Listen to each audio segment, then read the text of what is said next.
ఈరోజు ఈ 5 సంవత్సరాల్లో అందరం కూడా ఇబ్బంది పడుతున్నాం. జగన్మోహన్ రెడ్డి ఒక అవకాశం అంటేనే అందరూ ఇచ్చారు, తండ్రి లేని బిడ్డ సెంటిమెంట్తో ఇచ్చారు. కానీ ఈ 5 సంవత్సరాలు మనల్ని మోసం చేశాడు.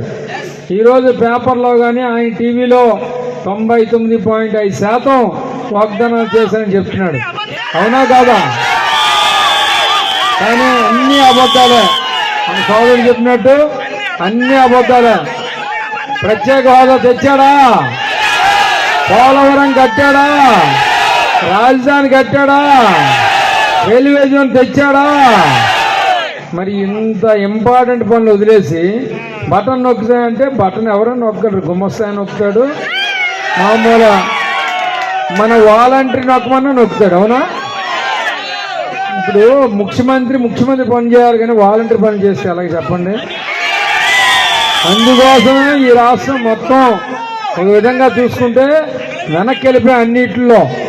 ఈరోజు మన పిల్లలకు భవిష్యత్తు లేదు, మనకు భవిష్యత్తు లేదు, మన రాష్ట్రానికి భవిష్యత్తు లేదు.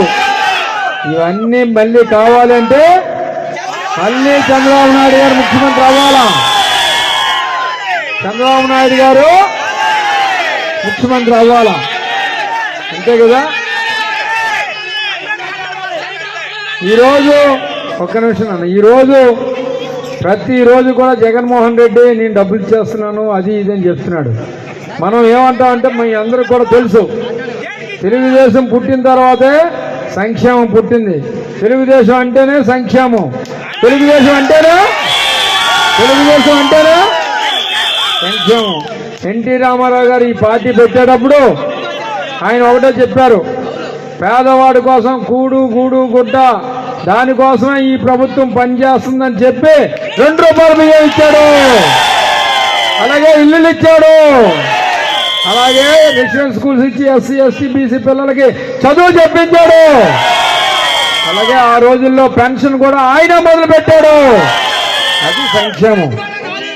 అలాగే కియో పరిశ్రమ పెట్టడం వల్ల, కియో కార్ల ఫ్యాక్టరీ పెట్టడం వల్ల ఈ రాష్ట్రానికి సంవత్సరానికి 10,000 కోట్ల రూపాయలు మనకు ఆదాయం వస్తుంది. అంటే ఇవన్నీ కూడా చంద్రబాబు నాయుడు గారి ముందు చూపు.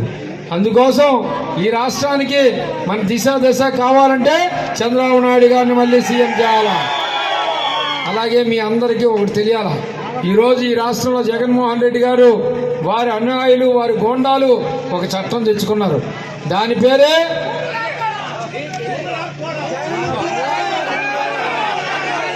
Land grabbing. ఈరోజు ఆ టైటిల్ డీడ్ వచ్చిన తర్వాత మనం అమ్మాలన్నా కొనాలన్నా ఒరిజినల్ సర్టిఫికెట్లు వాళ్ళు తీసుకొని జిరాక్స్ మనకి ఇస్తే నాలుగు మీద మనం తీసుకోవాలా? అసలు ఎవడండి వీడు? మన తాతలది మన తండ్రిది మనం సంపాదించిన భూమి మీద వీడి ఫోటో ఏంటండి? అవునా కాదా? ఉంటే మన ఫోటో ఉండాలా, లేకపోతే గవర్నమెంట్ యాంబ్లం ఉండాలా? అవునా? ఎవడు ఫోటో అండి వీడిది? వీడి ఫోటో ఎందుకండి మనకి? నిలదీయాలా వద్దా?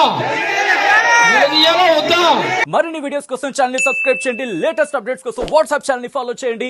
అండ్ లింక్ డిస్క్రిప్షన్ లో ఉంది.